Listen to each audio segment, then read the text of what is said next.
My husband's secret family thought they'd get away, until I crashed their world. The first sign something was wrong came on an ordinary Wednesday evening when my husband's phone buzzed during dinner and his entire body went stiff. He excused himself to take the call outside like he always did for work emergencies, but this time when I glanced through the window I saw his face transform into an expression I hadn't seen in years, soft, tender, loving. That night after he fell asleep I checked his phone for the first time in our 8-year marriage and found nothing. No call logs, no texts, no emails.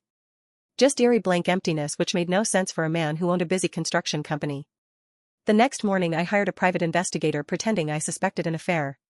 What she uncovered was far worse than I could have imagined. A week later I sat in my car shaking as I flipped through photos of Jason walking hand in hand with a blonde woman through a neighborhood just 40 minutes away while 2 little girls called him daddy.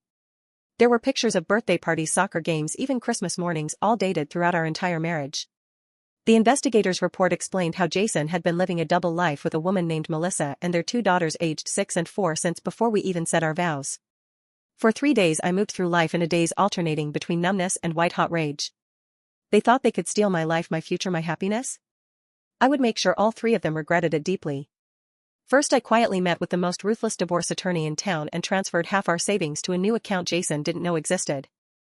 Then I began digging through every financial document we had, uncovering the life insurance policy where he'd named me as sole beneficiary and the real tax returns showing he earned triple what he'd told Melissa.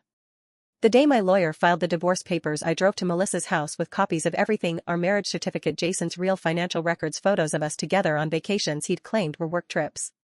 Her face when she opened the door and saw me standing there holding proof her perfect family was built on lies was almost worth the pain. "You're the other woman," I said calmly, watching as her expression crumbled. The fallout was more satisfying than I could have imagined. Jason came home to changed locks and a process server waiting with divorce papers. Melissa discovered her loving partner had been lying about everything, including the bank accounts he'd promised were for their children's future. The school events and family vacations stopped when court-ordered child support payments began draining Jason's accounts. Last I heard, Melissa had taken the kids and moved back in with her parents while Jason lost both families, his business, and what little reputation he had left. Sometimes at night I look at our wedding photo not with sadness but as a reminder: the best revenge isn't screaming or breaking things, it's watching them destroy themselves while you walk away stronger. And I did walk away with the house, the investments, and most importantly my self-respect completely intact. Now when I see happy families at the park I don't feel bitterness, just pity for Melissa and those little girls who will grow up knowing their father is the kind of man who betrays everyone who loves him.